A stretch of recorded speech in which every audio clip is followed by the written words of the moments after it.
Bienvenue dans l'édito de la semaine du 28 octobre 2022 avec Camille pour découvrir un résumé de 4 sujets phares qui ont animé la sphère chrétienne à partir d'articles publiés sur le site d'Info Chrétienne.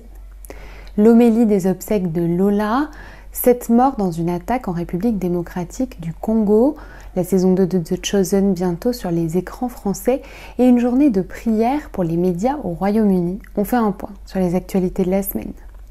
Plusieurs centaines de personnes sont venues rendre un dernier hommage à Lola lors de ses obsèques qui ont eu lieu lundi 24 octobre à Lille et dans le Pas-de-Calais.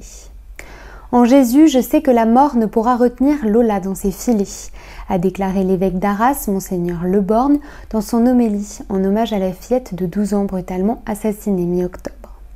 En conclusion, il a lancé un vibrant appel à suivre Jésus, celui qui est résurrection et vie, celui qui donne vie, par-delà toute mort et toute violence.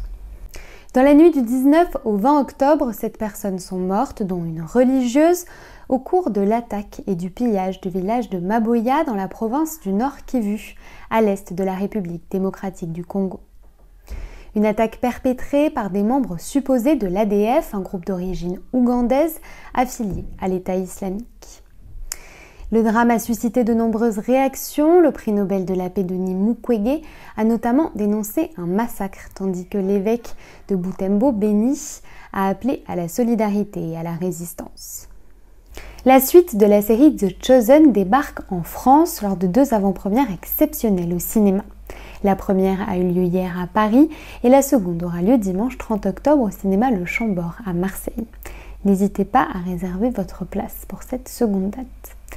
À cette occasion, j'ai eu la chance de rencontrer 2 acteurs de la série, Elisabeth Tabiche, qui interprète Marie de Magdala, et Noah James, l'interprète d'André.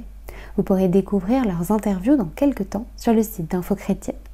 Si vous n'avez pas encore vu The Chosen, je vous encourage vivement à le faire, car non seulement il s'agit d'une œuvre cinématographique de qualité avec des acteurs talentueux, mais c'est aussi un excellent outil d'évangélisation. Et pour ceux qui ont vu la saison 1 sur C8 à Noël dernier et qui attendent la suite avec impatience, sachez que la saison 2 sera également disponible à la télévision en décembre prochain.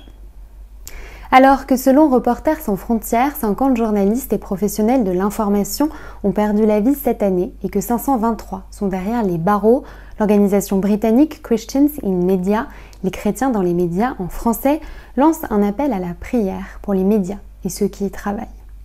En tant que chrétiens, nous affirmons et soutenons le rôle vital des médias dans notre société. Nous promouvons les normes les plus élevées dans les médias et apportons notre soutien à la grande majorité des personnes travaillant dans ce domaine dans leur lutte pour l'intégrité et la vérité, explique le groupe. Ce dimanche 30 octobre, les églises de Grande-Bretagne et d'Irlande du Nord sont donc invitées à dédier un temps de leur service à la prière pour les journalistes du pays. Voilà pour les nouvelles de la semaine. Je vous invite à vous rendre sur le site d'Info Chrétienne pour en savoir plus sur ces actualités et sur bien d'autres encore. Si cette vidéo vous a plu, n'hésitez pas à nous le dire en commentaire, à liker la vidéo ou à la partager. Je vous souhaite un très bon week-end, soyez bénis.